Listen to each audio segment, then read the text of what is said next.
Il Pantheon di Roma è uno dei siti più visitati al mondo. Nel 2019 ha fatto registrare 8 milioni di presenze. Più visitato e più fotografato. Qualcuno è riuscito a riprendere persino la neve che cadeva dall'apertura in alto e anche la pioggia che si riversava all'interno.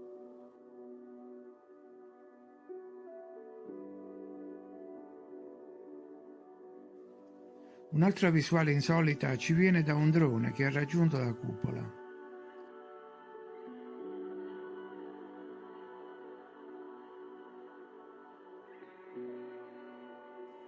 Le persone sembrano delle formiche da un'altezza di più di 40 metri. Di tutte le strutture a cupola presenti in giro per il mondo, in Europa come in America, attribuite ad architetti diversi pur avendo caratteristiche simili, il Pantheon di Roma è la più grande e la più misteriosa.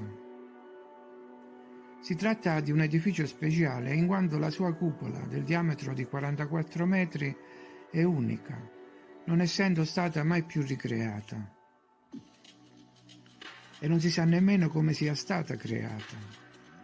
Insomma, è un'altra di quelle opere impossibili, al pari delle cattedrali. Anche se l'inizio della costruzione viene collocato nel 27 d.C. ed attribuita ad Agrippa, genero di Augusto, non esistono documentazioni certe.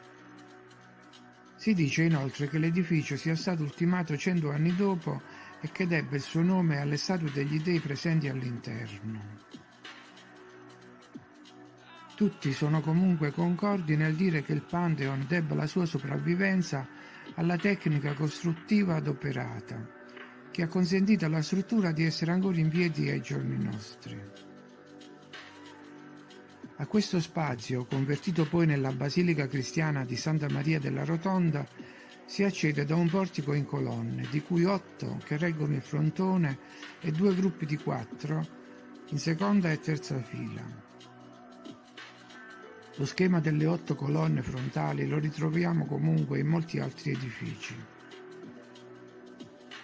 L'area circolare interna è costituita da pareti in muratura che reggono l'enorme cupola in calcestruzzo romano non armato, cioè solo cemento, senza che vi siano altre strutture di sostegno.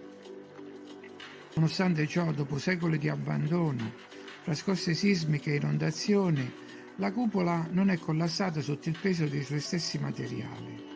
Mentre infatti il Colosseo mostra segni di cedimento strutturale a causa di un processo che non può essere arrestato, poiché dopo qualche centinaio di anni il cemento comincia a sgretolarsi, nel caso del Pantheon questo non accade. Infatti la grande cupola riesce ancora a mantenersi integra a causa della purezza del calcestruzzo e dei possibili agenti chimici aggiunti all'impasto. Ma gli studiosi non sanno molto di più. Infatti ci sarebbe ancora da scoprire come siano stati eseguiti i calcoli e da chi, con quali mezzi sia stato impastato il cemento e come sia stato possibile sollevare le colate di malta ad un'altezza di un palazzo di 10 piani. Per simili altezze ci vogliono delle gru, o c'erano delle impalcature altissime. Se il cemento è stato versato dall'alto, poi le impalcature avrebbero dovuto anche essere sfalsate per consentire la formazione dei cassettoni. Cassettoni che non sono affatto semplici da eseguire, infatti richiedono casseforme speciali, difficili da riempire senza un'armatura di ferro. Se la cupola deve la sua stabilità a soluzioni chimiche sconosciute, la base deve la sua resistenza a pietre del peso fino a 90 tonnellate e lastre di marmo provenienti dall'Egitto. Ma chi le ha portate fino a Roma e come? La struttura non ha finestre, solo un'apertura circolare di 9 metri di diametro in cima, detta oculo, che consente alla luce zenitale di illuminare l'interno e le statue. Ma cerchiamo di andare un poco oltre. Per prima cosa, forse la struttura non è così antica, visto che presenta somiglianze stilistiche con altre costruzioni di epoca posteriore, e questo spiegherebbe anche la tenuta del cemento, che non avrebbe migliaia di anni.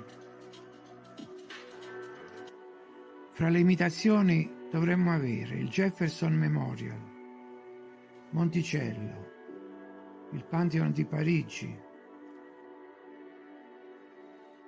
il Mausoleo Bela Rosin, la chiesa della Gran Madre di Dio, il Tempio Canoviano, il Cisternone di Livorno, la chiesa San Simeon Piccolo, la Basilica di San Francesco di Paola, la chiesa di San Carlo al Corso, il Teatro Massimo Vittorio Emanuele, la cupola del cimitero di Staglieno.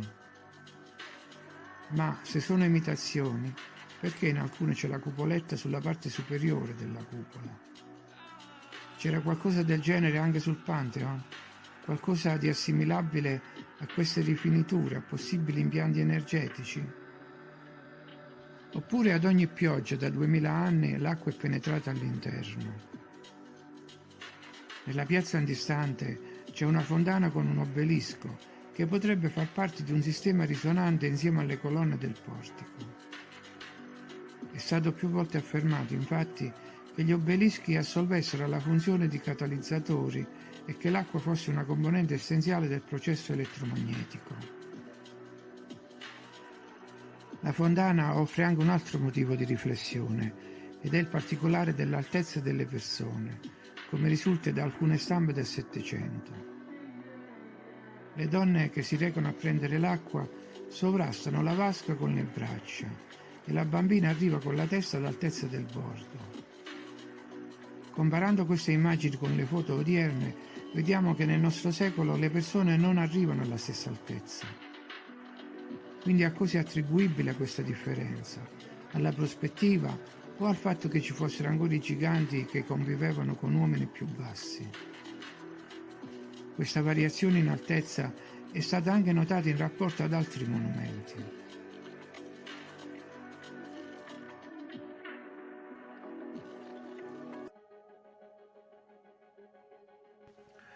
Per concludere, tornando al nome Tempio di tutti gli dei, si può ipotizzare che i costruttori stessi fossero degli esseri superiori, dotati di capacità eccezionali. Solo degli dei avrebbero potuto disseminare la terra di opere così maestose e ripetibili.